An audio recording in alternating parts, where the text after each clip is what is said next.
For our afternoon session, we've got great speakers lined up this afternoon for you. We're starting with some more lightning talks. So our first talk is going to be on the Hutchinson Metro Center Bronx campus expansion, which is ushering in a new Bronx.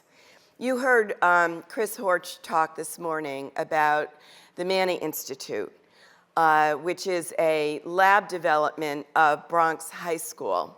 Bronx High School is one of the public science schools in the city.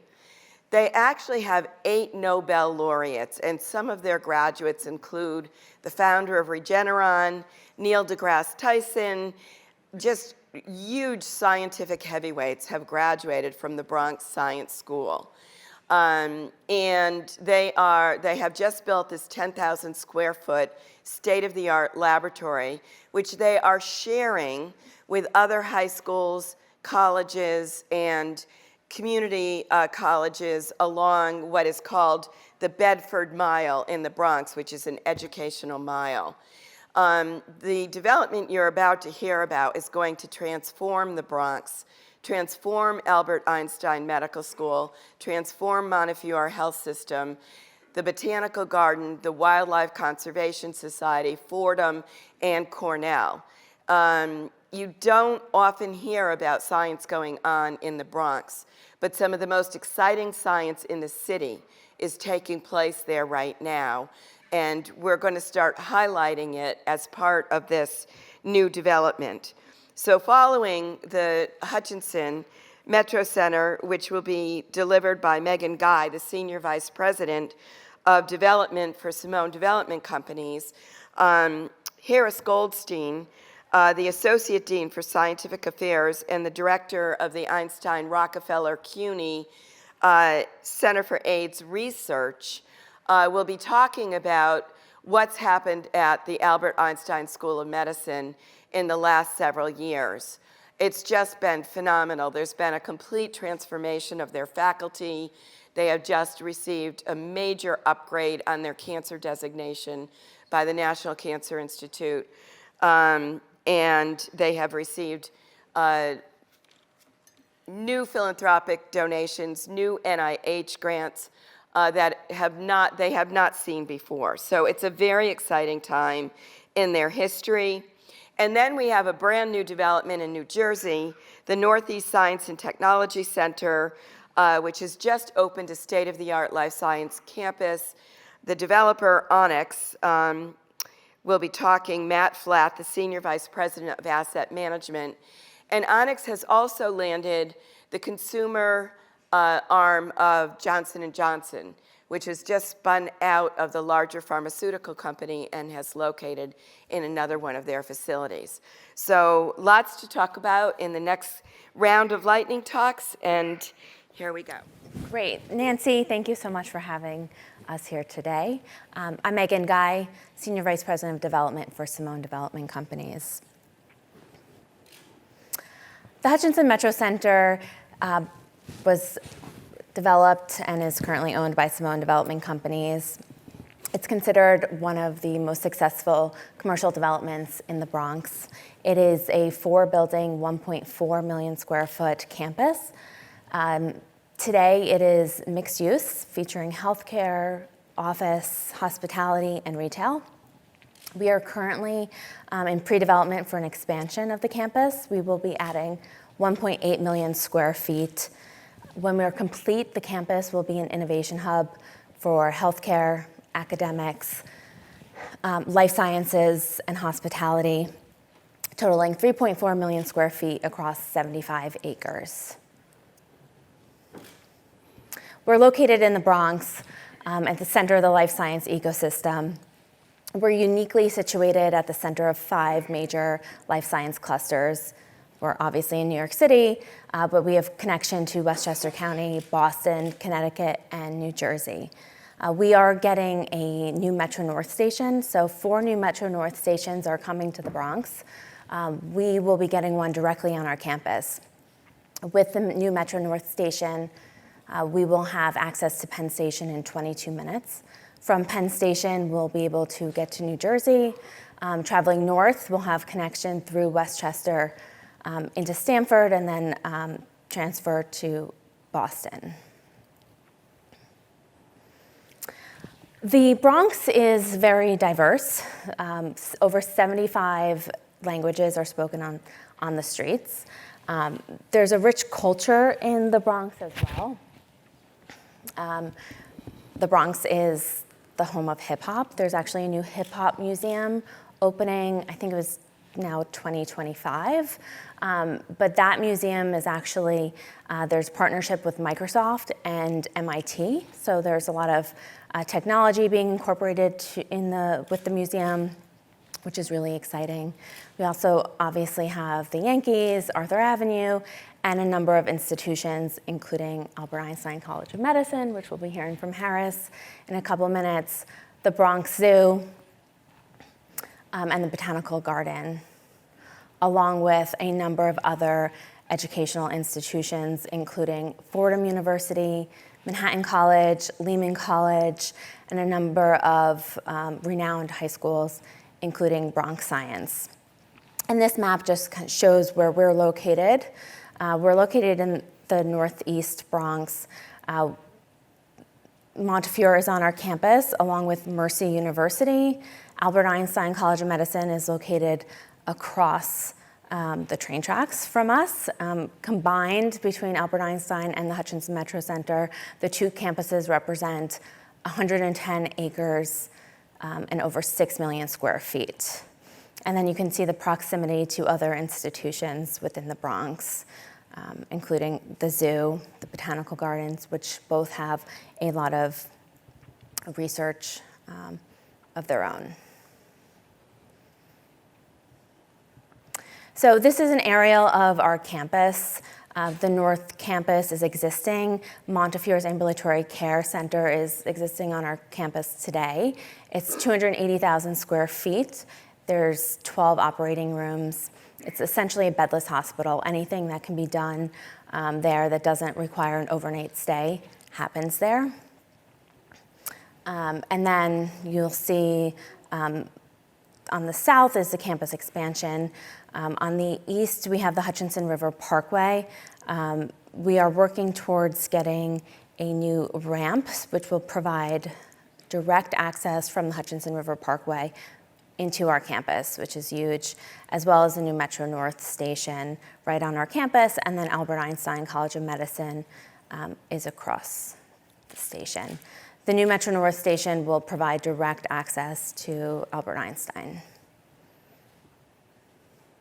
And this is the master plan showing the existing campus highlighted in yellow, and in blue is the new campus. We have over 10 acres of open space planned. We'll have walking paths, bike paths, and there will be 9 new ground-up construction buildings.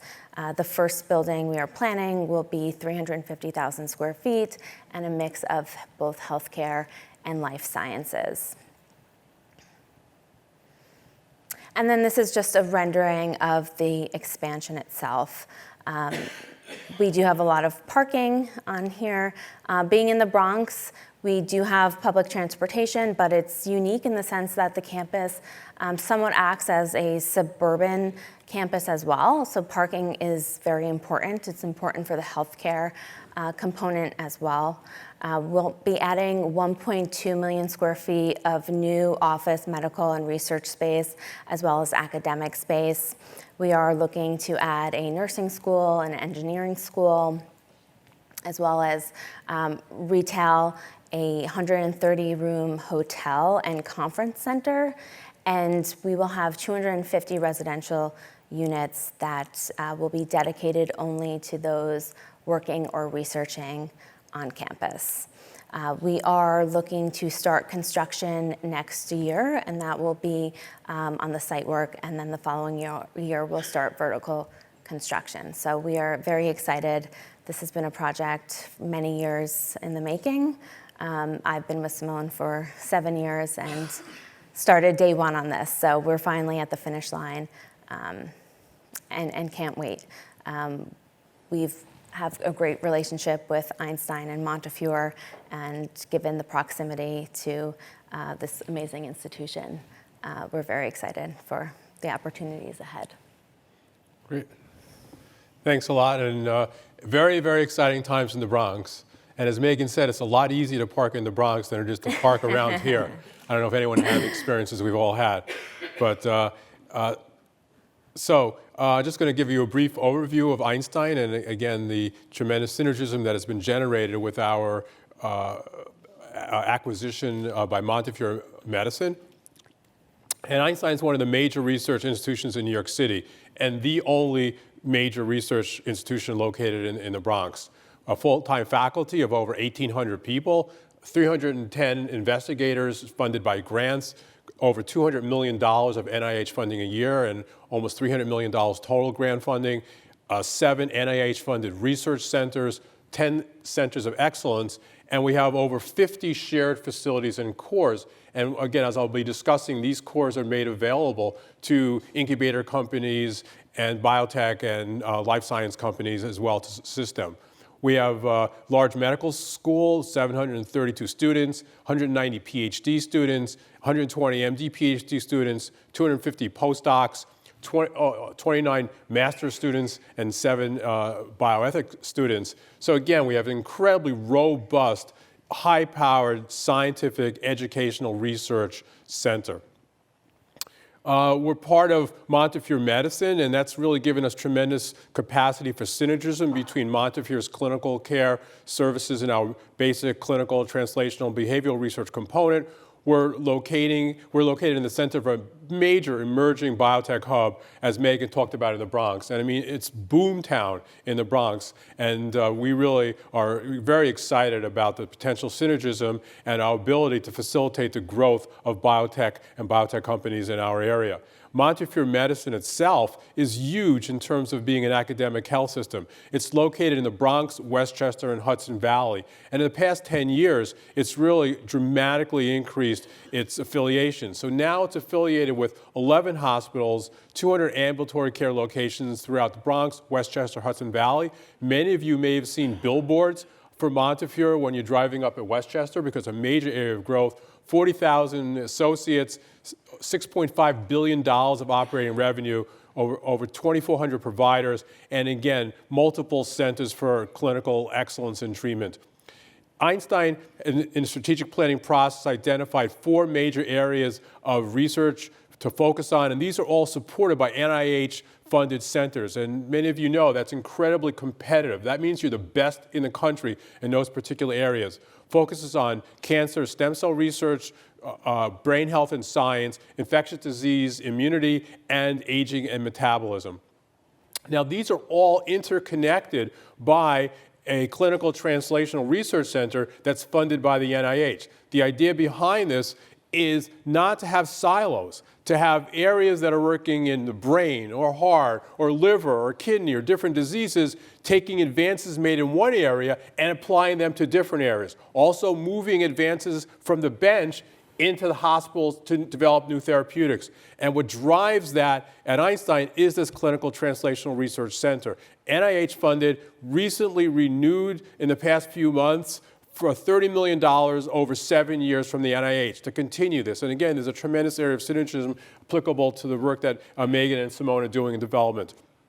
Now, another benefit of Einstein-Montefiore synergism has been the recent refunding of our cancer center as a comprehensive cancer center. What that means is it's designed to do basic research, but translate that basic research into new treatments and new therapies. And again, this is led by Dr. Ed Chu, again, a major advance. And in this process, we've gone on in the past 2 years a tremendous recruitment process. And Nancy Kelly spoke about the growth. We've recruited over 50 new cancer-focused faculty from major leading research centers from across the country. What that also means is we're getting their expertise, their perspective, and bringing them all in to Einstein to allow us to really benefit from advances made everywhere in the country. And again, this is just pictures of the different investigators that have been recruited, again, driving this tremendous growth and burst of new creative energy and research activity. In addition, an anonymous donor has recently donated $100 million to Einstein. That's going to be funding the recruitment of new basic research investigators, a new director for our Institute for Stem Cell and Regenerative Medicine, funding of new PhD graduate students, purchase of high-end cutting-edge instruments for our cores, and acceleration funds and seed funds, and development of a new anatomy and research lab renovations. Again, driving tremendous amount of growth. Recently, we obtained a $7 million grant from the NIH to construct a BSL-3 facility that will enable us to be part of the cutting-edge work on emerging virus research. We've all been affected by COVID, but we all know that there's other viruses out there that are going to be emerging. We need to have centers that are able to do research on them, understand the pathophysiology of the disease, and develop new therapies for them. And we're very involved in tech transfer from our discoveries, licensing to life science companies, developing of spin-off companies. These are just 4 recent spin-off companies that have been emerged from Einstein. One of actually Q is already listed on over-counter training. And what's also very active is our shared cores and facilities. And these are able to do multiple areas of analysis. And what's most important is these are available for outside users. We have users from across the country, life science company, academic centers that use our facilities. And again, one of the synergies we will be having with Simone is by making these core facilities available to tenants in the incubator space. So they don't have to get high-end microscopes, high-end flow cytometry, high-end proteomics, mass specs, et cetera. We're able to provide that. And our core facilities are set up to be very friendly to business, standard service use templates, I-Core facility management. And again, this is all done to make things as easy and seamless as possible. We also have some early stage incubator space. So if you're on the smaller end, you're not ready for the Simone higher end, you want to just, as a scientist, discovery, needs 1 or 2 benches to move things along, this is something that we provide. You can feel free to contact me if you have any interest in doing that. And finally, we've been funded by the New York City EDC with a $13 million grant to develop this Embark, which is this new facility designed to develop innovative CAR T cell-based therapy, antibody, biologics. We all know how booming that is in the life science industry. And again, this will be something that's specifically designed to support life science companies and an area of also of synergy with the Simone development. So again, I thought this is a great quote. One thing about being at Einstein, you have great quotes because you can quote Albert Einstein. Everyone knows if he said something, it's probably pretty smart, and there's no shortage of quotes from Einstein. So I always love to end with a quote from Einstein. And something I think is so appropriate to what Nancy does in her group is logic will get you from A to B, but imagination, and again, what Nancy Kelly provides and what all of us provide, that will take you everywhere. And I hope that everywhere for you is the Bronx. Thank you very much.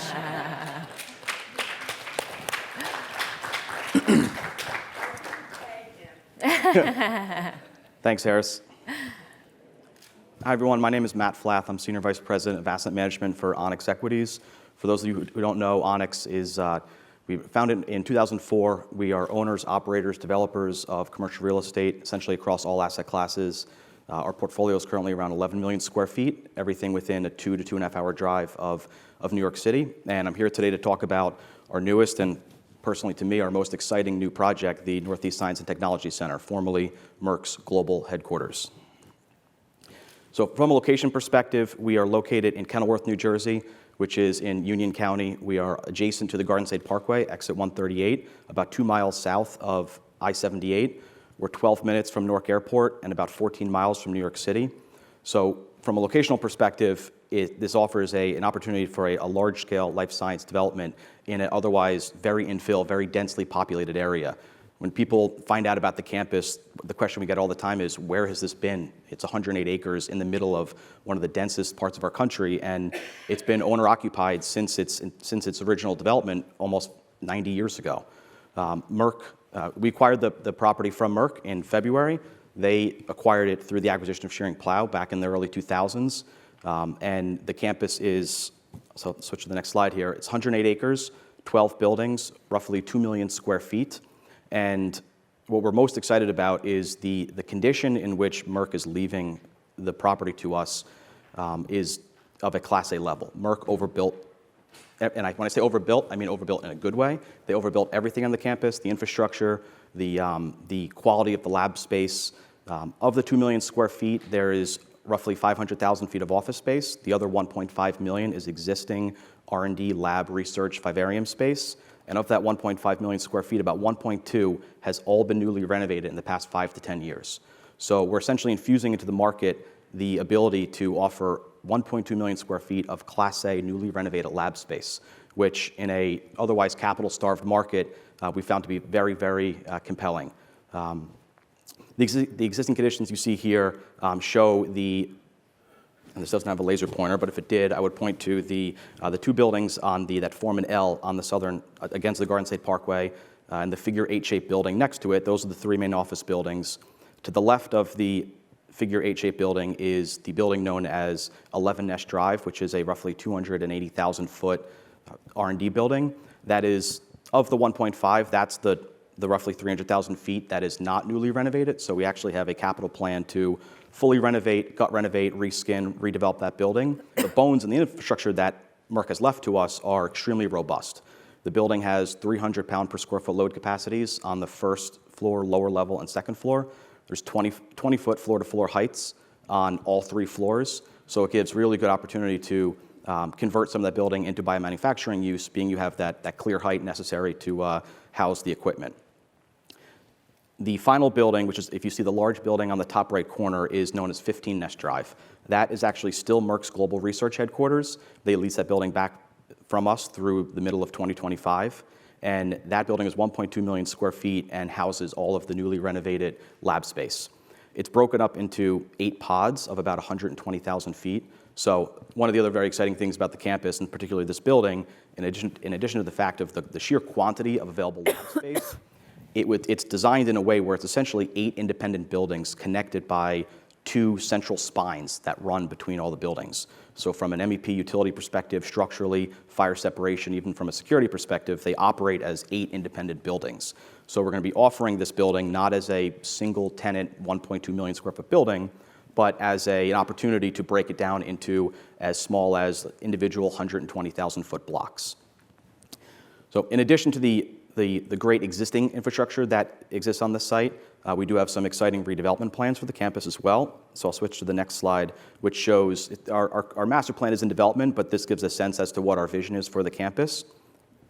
So one of the first things we'll do is actually demolish that figure 8-shaped building in the center of the campus. The reason being, it really separates the campus north to south, and you have what we consider to be the crown jewel of the campus, the 15 Nesh Drive building, being separated from the heart of the campus. So by taking that building down, building a new central pavilion, and offering 2 build-to-suit opportunities, essentially pad sites flanking that pavilion, it really helps open up the south side of the campus. On the north side of the campus, which if I go back, you'll see there's a roughly 30-acre development parcel that actually used to house a 1.2 million square foot manufacturing facility. So if you ever took Claritin or used A&D ointment before 2010, it was probably manufactured on this site. It was demolished, but the site it's a greenfield site and is ready for development.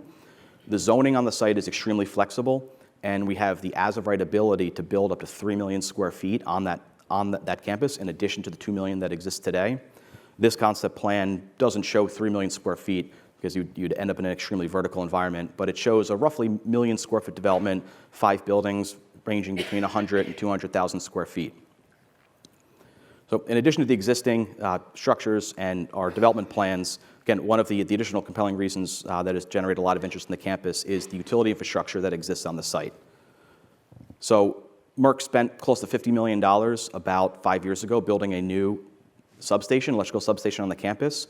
We have dual 41 megawatt feeds coming in from PSE&G, so we have full N+1 capacity at 41 megawatts. The campus currently operates at about 7, so we have close to over 30 megawatts of available power for both additional buildings and upsizing the utilities within each of the existing buildings. And that level of redundancy for the power that comes into the campus is every step down from the substation down into each individual building and each floor within each building. There's also a central cogeneration facility on the campus that generates an additional 25 megawatts of power and a tremendous amount of steam. So we produce steam, we produce up to 25 megawatts of power, and just offers another level of additional and redundant utilities on campus. We have over 9,400 tons of total HVAC capacity. So again, one of the other redundant features is the level of HVAC, and a number of the chiller plants on the campus were fully renovated or replaced within the past few years. So this speaks to the trend of what we acquired from Merck was, although it's a campus they're moving out of, Merck operates at an extremely high level, and even today, as they're moving out of the campus, the space continues to be in very high form, and it's led to a tremendous amount of we're very fortunate, activity in the campus. So if I flip back to the previous slide, you can see this is a top-down site plan, and where we're seeing a lot of interest right now is on the existing lab facilities in the 15 building. And as I mentioned before, we all know how challenged the capital markets are right now, and that hasn't stopped the science. It hasn't stopped the need for people to perform research. It's just much harder to build that space. So again, by adding this 1.5 million square feet of essentially turnkey, move-in ready lab space to a booming market, we're 14 miles from New York City, and New Jersey is definitely part of the New York City, kind of the boom that's happening in this region is really rising all ships in the market, and adding this space in a supply-constrained environment has led to a great amount of activity. One of the key goals of ours is to incorporate all aspects of the life science ecosystem into the campus, from incubation, spin-out, small-scale, large-scale, academic institutions, healthcare, and across all of those categories, we're in pretty advanced negotiations with a number of different groups. So we're very excited as we come towards the end of the year, and we hope to have a few exciting announcements in the coming months as we finalize some of those deals. But we do still have, even once the handful of deals we're working on right now are hopefully completed, we'll have over 1 million square feet of space still available, most of which will be lab space. So we are using JLL as our leasing agent. So for any leasing inquiries, you could visit nestcenter.com if you want to learn more about the campus, and we're happy to, if anyone wants to come take a look at the campus, come tour the amazing facility that exists there, we're happy to do it. We're hosting, on average, between 2 and 3 tours a week with various both prospective tenants and institutions. So thank you very much for your time.